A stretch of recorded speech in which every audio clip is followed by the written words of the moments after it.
Find other great podcasts like this one at Podmoth.Network. Welcome to the Brutal, Bizarre, and Boozy podcast. I'm Deklan, the son. And I'm Jane, the mom. This is the podcast where we talk about brutal crimes, bizarre occurrences, and get you drunk with cocktails themed around one of our stories. To lighten things up, we'd like to end our time with a chaser. Please keep in mind some of our stories might be upsetting to young or sensitive ears. We love hearing from our listeners, so feel free to contact us by email or social media. You can find our contact info in the show notes for this episode.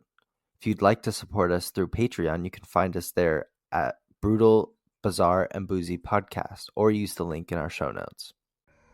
Hey, fellow truth seekers, I'm Justin. And I'm Brandy, and together we'll be your guides on this spine-tingling journey through the unknown. We dive headfirst into the eerie realms of cryptids, from Bigfoot to Loch Ness Monster. And hold on tight, because we'll explore spine-chilling encounters with extraterrestrial beings and UFO sightings that will leave you questioning what's really out there. Beyond the Shadows is not your average paranormal podcast. Our goal is simple: to shed light on the shadows that haunt our world and confront the unexplained with an open mind. And for the skeptics, don't worry, we have something for you too. Our conspiracy theories will challenge your beliefs and make you question everything. So, if you're fascinated by the paranormal, yearn for chilling true crime stories, or crave the adrenaline rush of uncovering conspiracies, Join us on this hair-raising adventure as we journey beyond the shadows. Find other great podcasts like this one at Podmoth.Network.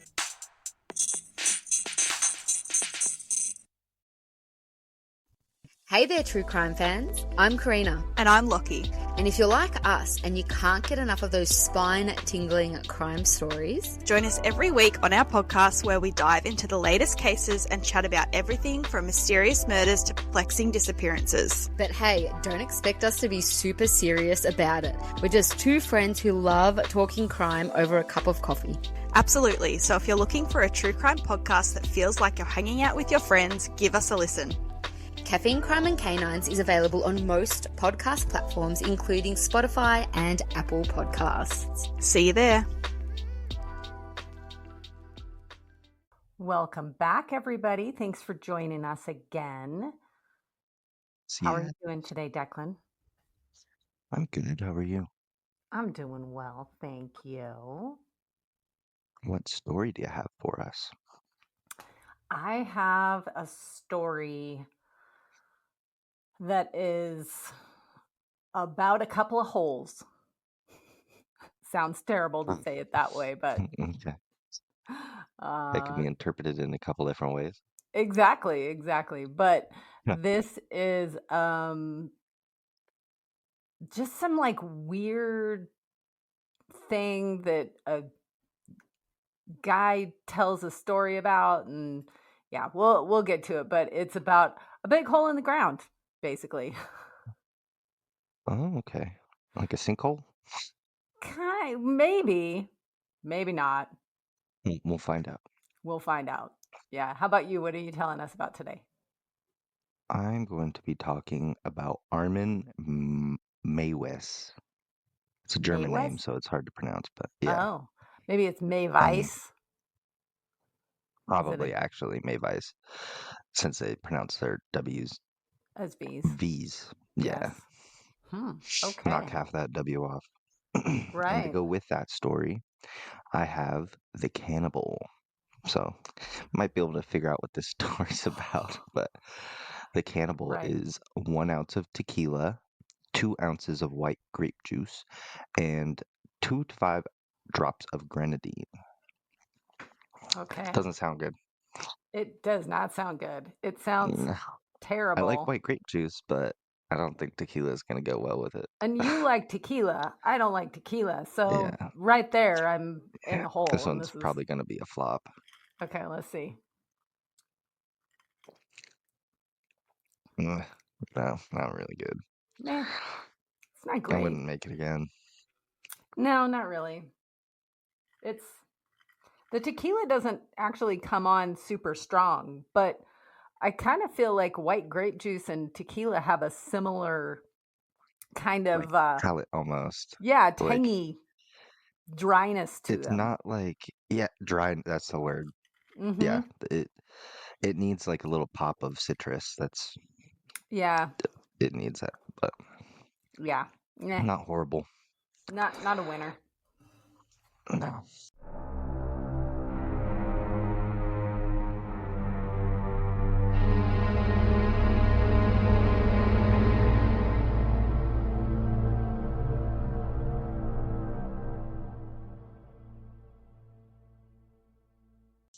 Okay, let's get into this story.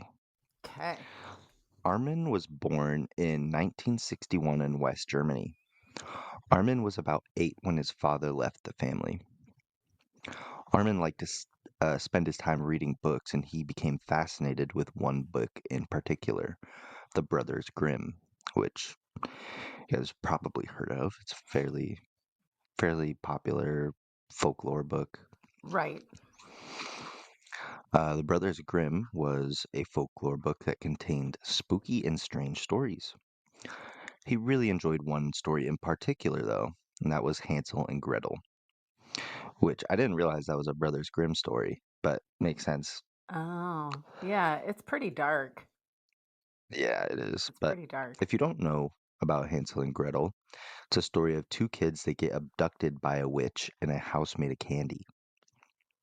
The witch then tries to cook and eat the kids. This I put would a weird idea. easily, I would easily fall into that trap Yeah, because I love I'd candy just be so much. confused. How do you build this? What do you use for insulation? Cotton candy? Exactly. This story put a weird idea in Armin's head. Armin wanted to try human flesh. Oh, no. Yeah. Apart from this, he was a fairly normal kid. He graduated high school and picked up another fascination: computers.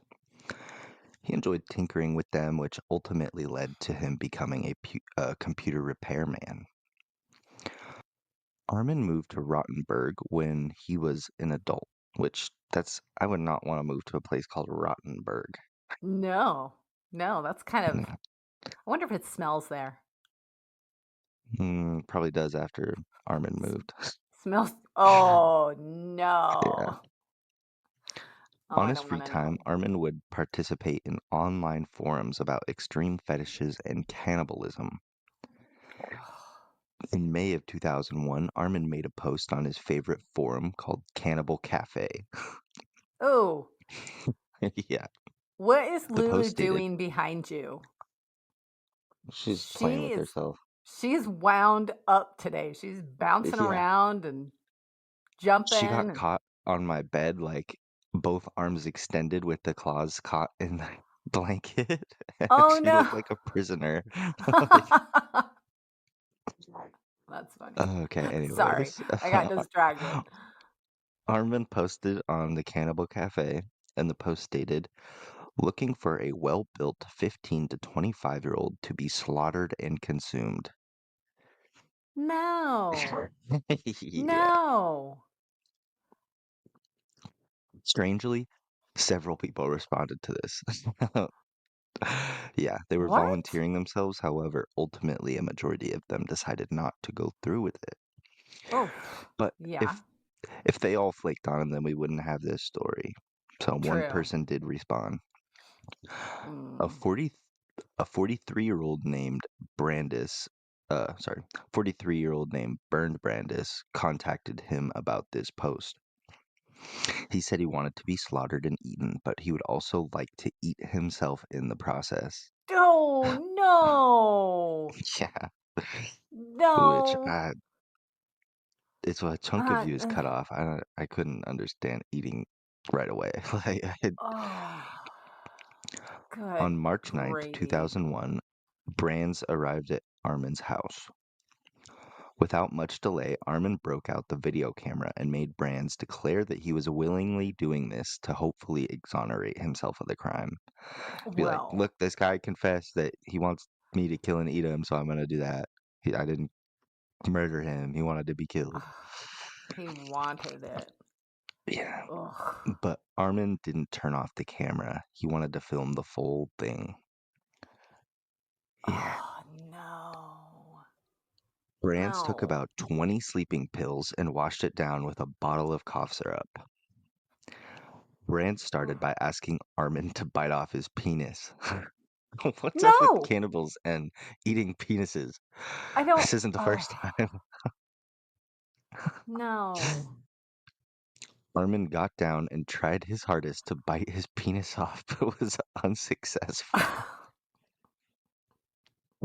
It's probably like trying to chew on an uncooked squid.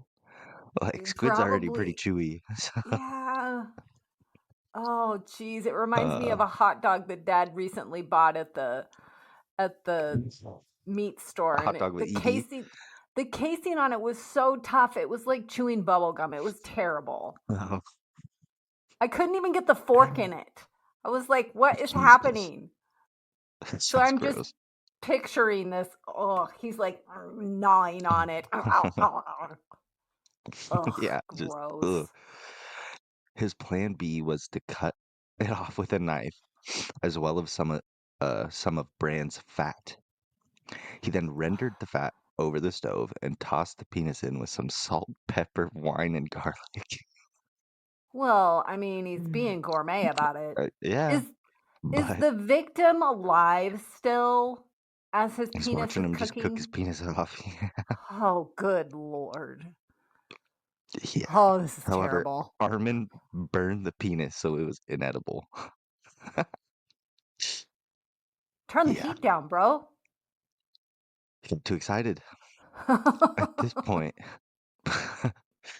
this point, Brands was about to bleed out, so Yeah. Armin brought him to the bathtub and went to go read a book for a while Brands fully bled out.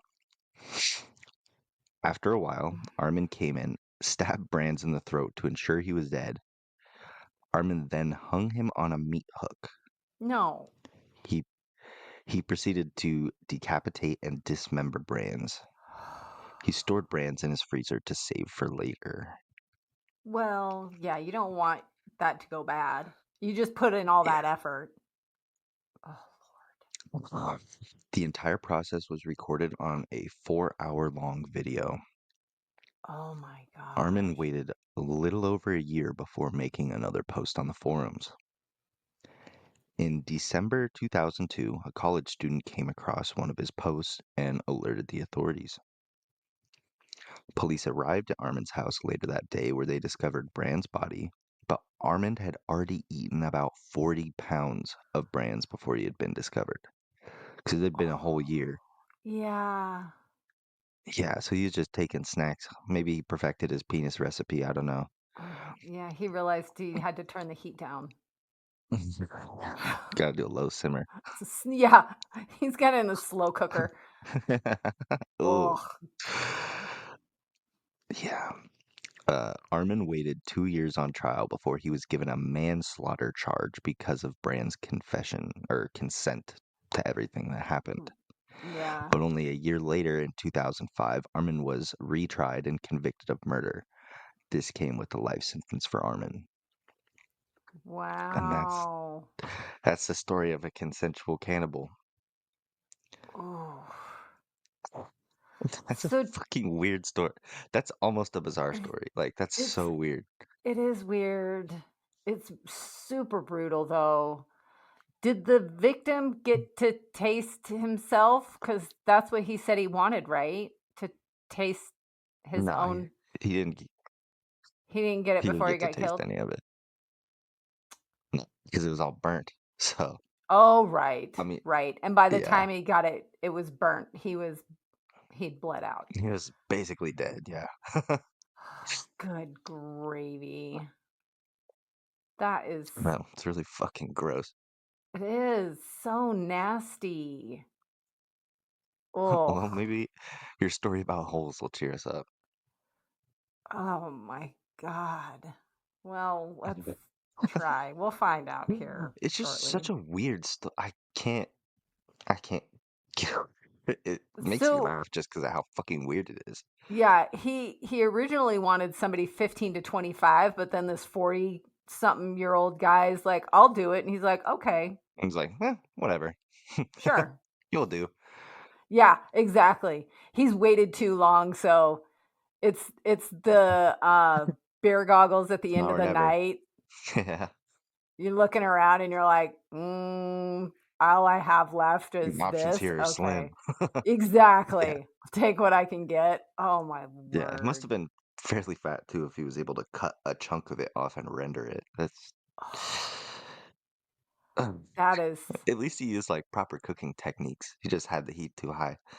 yeah. Oh, I think I'm gonna be eating like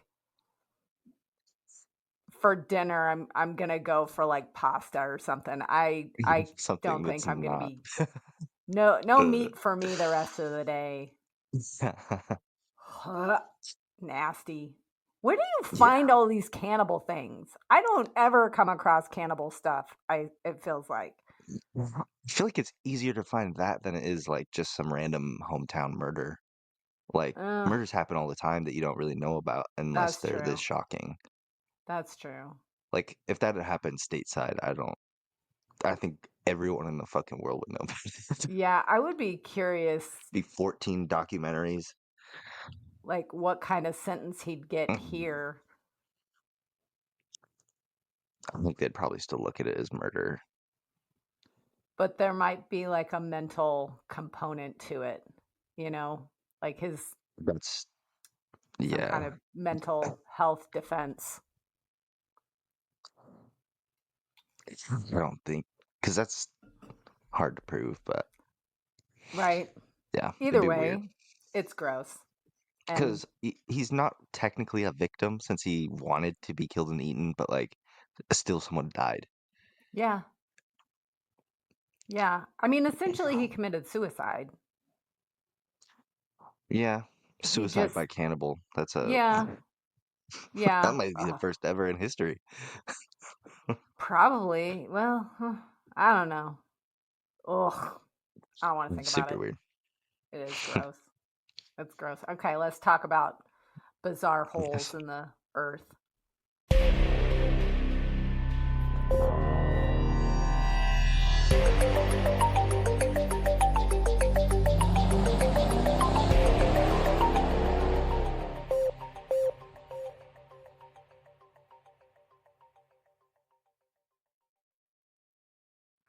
So we're going back to Washington State for another weird tale because Washington State apparently is full They're of full of them. bizarre shit. And this one Yeah. is, you know, I don't know what's going on in Washington. I mean, we're Pacific Northwest as well, but I feel like there's just something weird going on in the Pacific Northwest, whether it's Washington or Oregon. Definitely. Yeah, weird shit's happening. So we've had anywhere from the infamous robberies to mysterious missing hikers. We had the bizarre goose story recently. Yeah. So, you know, like I said, weird shit's going on up here. This time, though, we're going to be talking about a hole, like I mentioned before. And yes, I did say hole. In general, I'd say holes are pretty boring, but this hole is not your average hole. And I hate the fact that I have said that word so many times because It's it I just loses realized like meaning. in the middle of my Hole. story, I had said the word Armin. I said his name so many fucking times. I'm sure Yeah, people were getting mad at me. Just call him right. him, but it's fine. Yeah. Well, your guy's name and my whole story. I'm just gonna keep saying whole. So if people don't like the word whole, too bad. You're gonna get to hear a lot of it. So in 1997, a man named Mel Waters called into a radio show called Coast to Coast AM. He had a very interesting story to share. Mel said he owned some property outside of Ellensburg, Washington. On the property is a big, deep, mysterious hole. He further described the pit as having an opening about 9 feet in diameter, with the walls opening around it, and that the walls of the opening were lined with bricks about 15 feet down, and then it transitioned to dirt, implying that Well, obviously, yeah, kind of sounded like a well. mm, But it didn't stick up above the ground. So it was 15 feet down, that there It was were just a bricks. fucking booby trap. Yeah. So according to Mel, he didn't know that the pit existed on the property when he purchased it. So he buys this property and he's walking around it and he stumbles on this pit in the middle of it. However, once he found it and started speaking with locals, his neighbors and such, he realized it had been there for a very long time. There were stories about the hole going back decades, including tales about animals avoiding the pit and how it had been used as a dumping ground by people living nearby. So basically, people just knew that this hole existed and they would just throw their trash in it. But the odd thing was that no matter how much people were using it as a dumping ground and throwing things inside, the pit never seemed to fill up. So they're just throwing shit in the hole, and then they would have expected over decades that it would disappear, or like yes, according to Mel, people were throwing shit in there and never saw the light of day of these things again, and it never approached. Sounds like the Outer opening. Range. Yes. Which One they made day- a season 2 of recently, and I haven't watched Yes. Spoiler alert. I'm going to talk about that later. So Okay. one day, Mel decided to test the depth of the pit. He explained on the radio show about how he took a weight attached to fishing line and a fishing pole. Lowering the line into the hole, he expected the line to go slack when the weight finally hit the bottom. 80,000 feet, or more than 15 miles later, the line never went slack, and Mel believed the pit was in fact bottomless. So he said that he tied 80,000 feet worth, or 15 miles worth of fishing line together and dropped it in the hole. Jesus. What the fuck? Yes. Mel discussed how his dogs refused to go near the hole. They would dig their feet into the dirt and resist being taken anywhere close while on their leash. They were like, we're not going there. You can't make us. We don't want to do it.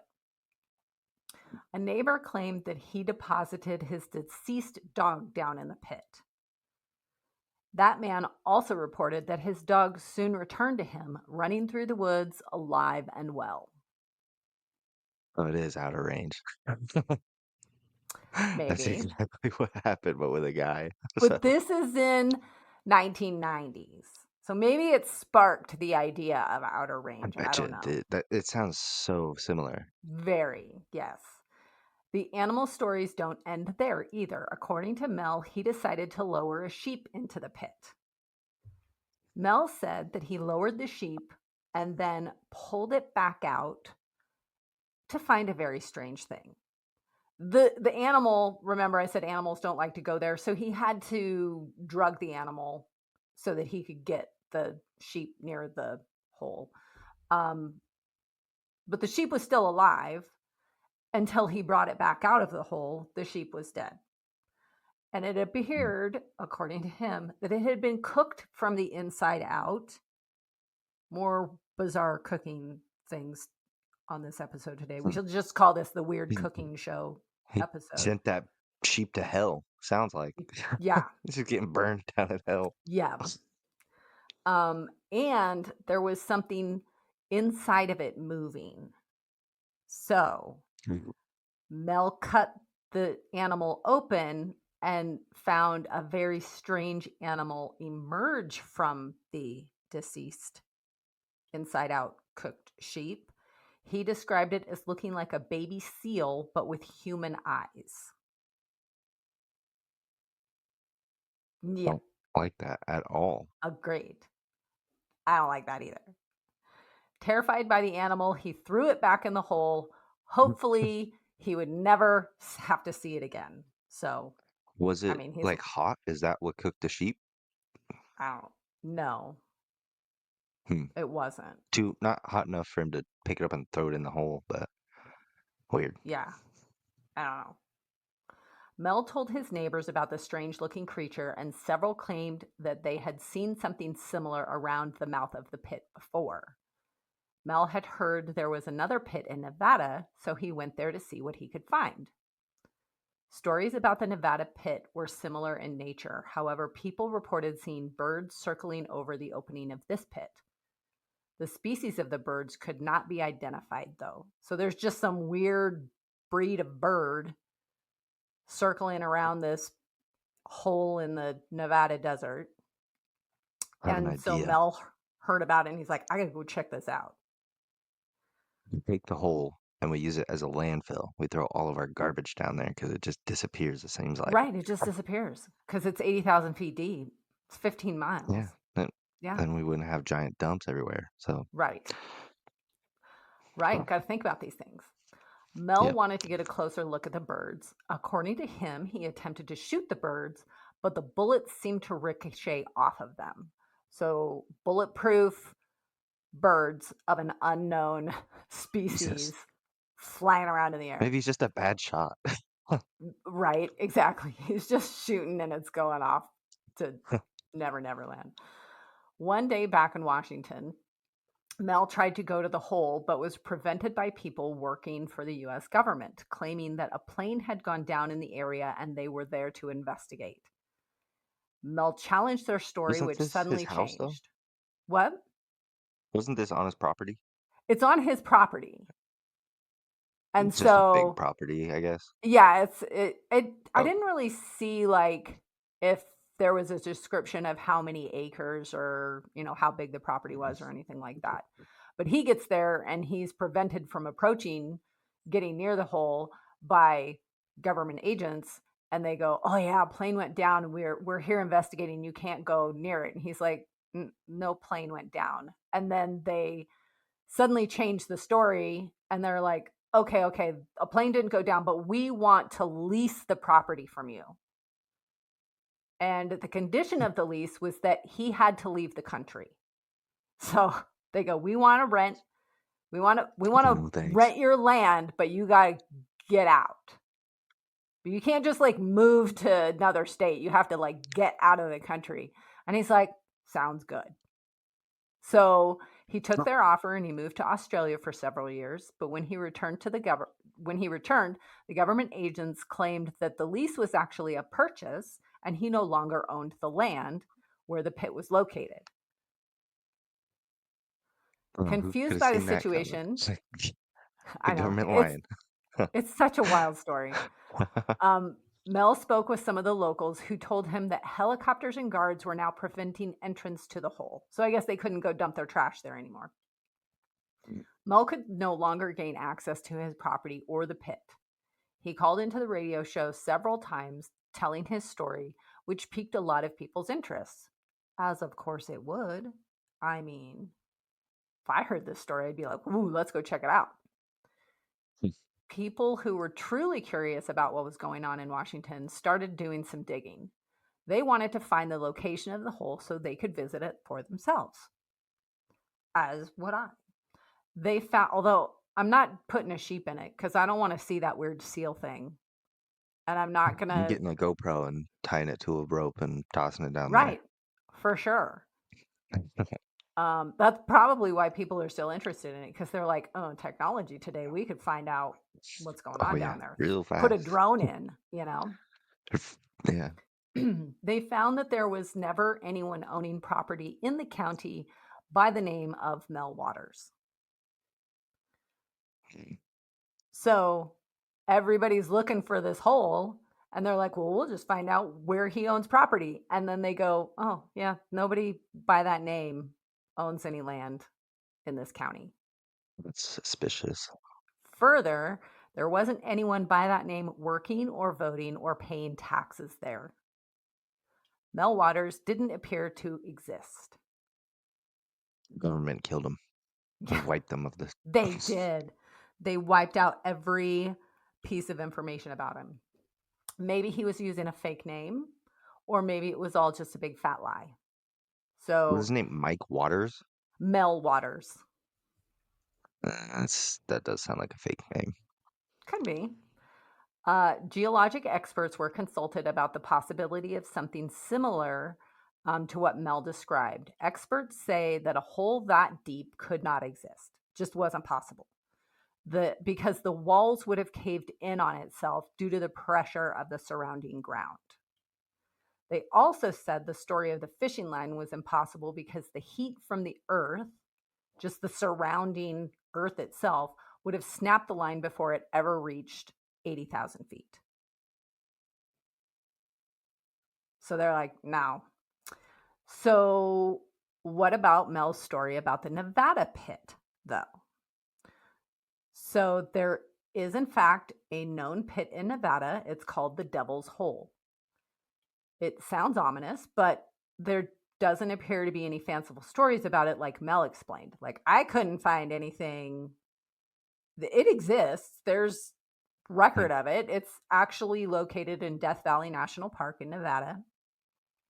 I wasn't able to find any description of the weird birds other than his claims. There were no claims about animals fearing the opening, anything like that. So all the weird stories about Devil's Hole in Nevada was all coming from Mel. So fishy. Funny. I did not intend that. Devil's Hole is water-filled and contains a unique species of fish. The water in the hole can be seen from the opening and is a constant 93 degrees Fahrenheit, which is hot tub action down there. Right. It's warm. There's one similarity in the true depth of Devil's Hole is unknown. Part of the water-filled cavern has been mapped, but divers have not been able to locate the bottom. In 1965, a teenager went into the cave to go scuba diving, but he never returned. So this kid jumps in and he doesn't come back. So one of his friends goes in looking for him and he also doesn't come back. So now they're like, shit. A couple of rescue attempts are made, but were not successful at locating the bodies. The divers have never been recovered. One of the rescue missions, a diver already several hundred feet under the surface dropped a weighted line to over 900 feet and it never reached the bottom. The water-filled cavern has been called the Infinity Room and is estimated over 1,200 feet deep from the surface of the top of the ground. So they know that it's at least 1,200 feet, but they don't know exactly how deep it is because they can't go look. Subsequent explorations have noted that the area is more of a narrow tube rather than a large room, though. But the bottom of the tube has not been visualized, so the actual depth is likely much greater than estimated.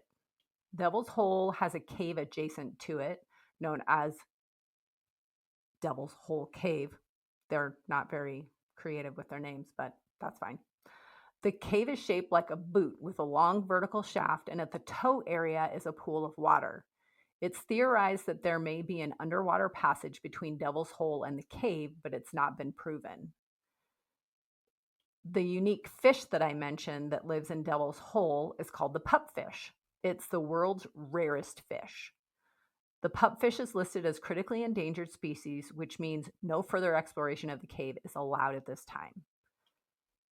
Genetic studies show the fish are likely as old as the opening of the cave itself, which is about 60,000 years old. How they can figure that out, I don't know.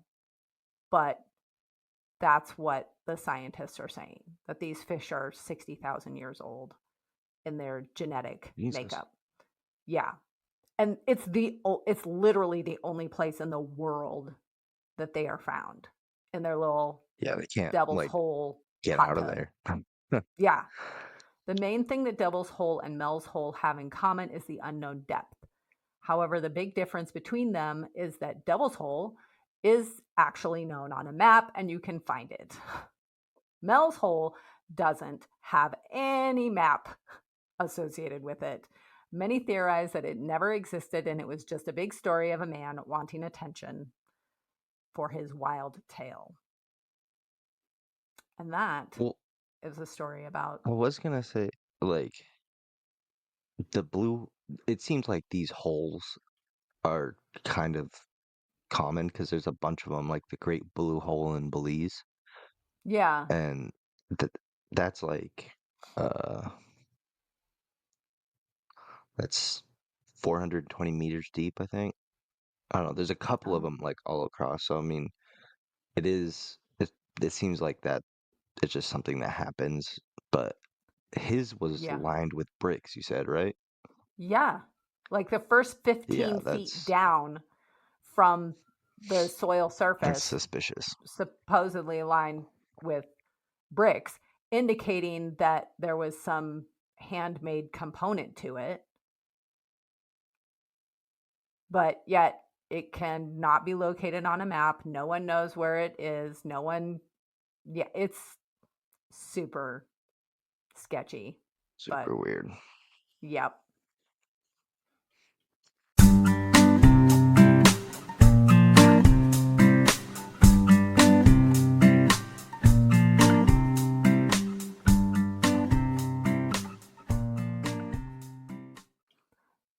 So, my chaser is that season 2 of Outer Range is out, and we binged it, and it's really good. It's good. Is it as It's good as good. the first one? Okay, so the first one we started like season 2, and they do the recap, and we're watching it, the recap, going, I don't remember any of this. So we went back and watched the last 2 episodes of season 1 just to refresh. And it's really good. There's some good twists and turns, and there's some points where you go, what the fuck just happened? I do not know what's going on. Yeah, that whole Just show is like very much like that, though. it is. It's really good. I liked it. Okay, So looking forward check it to out then. season It's been on my 3. list. Yeah, I think you'll like it. I know you like the That first show season, came out like so before COVID, I feel. So maybe, or maybe was it during. 2022? I don't know. It might have been 22 when it came out. I can't remember, but it definitely, I had to go back and get the refresher. I didn't want to rewatch the entire season, so I feel like the last 2 episodes got me refreshed enough where I wasn't super confused. But if I had just started watching season 2 without going back, I probably would have been really confused. Yeah. What's your chaser? My chaser is another watch recommendation. The show Tires on Netflix. Oh, I mean, yeah. I'm sure everyone's seen it because on the first day it was #1 on Netflix. So Oh, that's I'm sure you awesome. guys have probably all seen it, but it's Shane Gillis's new show, and my roommate and I watched the whole first season in about 2 hours because only 20-minute episodes and there's 6 of them. Yeah. So we just binge watched the whole thing, and it's pretty funny. Pretty funny. Yeah. Definitely not We PC liked though. it. If you don't, if you're PC, you probably won't like it. Oh, yeah, no, it's really Yeah. it's a little rough in some spots, but it's funny. Yes, it is funny. Yeah. So I would recommend everyone go watch that if you want a good laugh. Definitely. Alrighty, well, I think that just about wraps us up. I enjoyed hearing that potentially fake story. Yeah, exactly. I think it's probably fake. I mean, I think it's probably fake too. And so when I started researching it, I was like, I don't know if I want to do a story that's blatantly fake. But then I started thinking about, it's bizarre for anyone to have done that. Like, what is the point? well, that and like you could call a lot of these bizarre stories fake, or they have like a description, but exactly. it's not exactly known that it's real or not. So Yeah. leave it up to imagination. Right. Yeah. Yeah. All right. Love you, Mom. Love you too. Bye. Bye. Hey, friends. Thank you for supporting our podcast. Please share our show with your brutal and bizarre friends. Give us a boozy follow on your favorite podcast platform. If you're feeling extra generous, we'd appreciate a 5-star rating or review as well. But maybe do that sober so all the letters are in the right place. You can find all our contact information in the show notes. We love hearing from you, and if you're interested in helping us stock the bar for our future boozy episodes, you can find our Patreon link in the show notes as well.